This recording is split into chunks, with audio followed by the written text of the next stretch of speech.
gauche dans le sens de la marche. So I finally got to see The Woman King. I was at the cinema for, the other day. Unfortunately, I was very busy handling other business that I didn't get to do the review at the time it needed to happen. So I apologise. But overall, I personally thought it was a pretty good film. Better than I thought I was expecting them to be. It's very much controversial, I would say indeed. I'm sure a lot of people with right-wing opinions probably will not like this film one bit, but I don't really care at this point. They had a teaser film of a Black Panther. I'm sure they'll probably do with this one, especially more so because the themes in it are a bit more in your face. It's not Marvel, it's not based off a comic book or graphic novel. And there's also this sort of gender politics issue that's going on as well, that people say, oh, it's very woke, it's feminist claptrap, which see as you like, but I don't agree with that. In fact, one could say it has a fairly right-wing message if you want to read too much into it, because it's on some level nationalistic and also promotes self-defense by any means necessary. The sort of thing that Malcolm X would particularly support as well. Which I'm actually fine with that, but if you say that, you'll label you as a T-E-R-R-I-S-T. I can't say it out loud, but I think you get the idea. There's cameras everywhere. But still, I'm sure some people will probably say this looks like a Black Panther ripoff, but I personally don't think it is. It is based off something that did happen, or based off the actual Ogojier tribe and factions that were in the kingdom of Dahomey.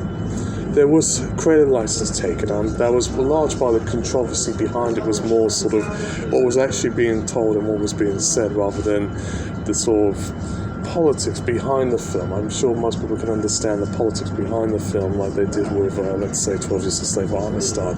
But I think it was the what they were particularly presenting and creative license that caused a lot of the bother through Twitter, most of that. Even the director had to intervene a bit on the matter as well. So I thought, and also some controversy about the screenwriters being two white women. Well, one of them's Italian, Maria Bello. I know she was on History of Violence. I remember she was in that movie years ago. She was actually pretty good in The Cool of William H. Macy. I didn't know she had some involvement with the particular film itself, along with the director who did the TV show Shots Fired and Old Guard. So she definitely knows a flair for action and politics, if you're talking about that regard.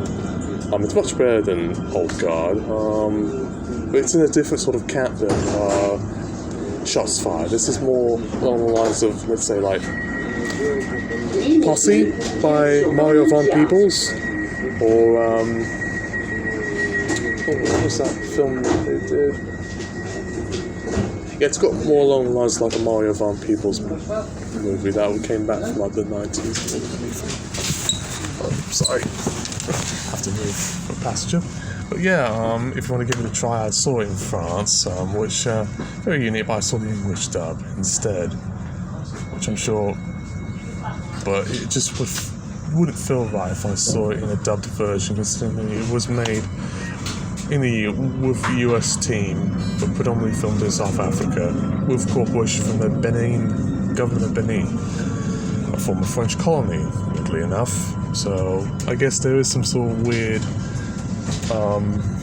backdating as to why they released this, because Benin used to be a former French colony, and it used to be at one time, the kingdom for which was involved was called Dahomey Français.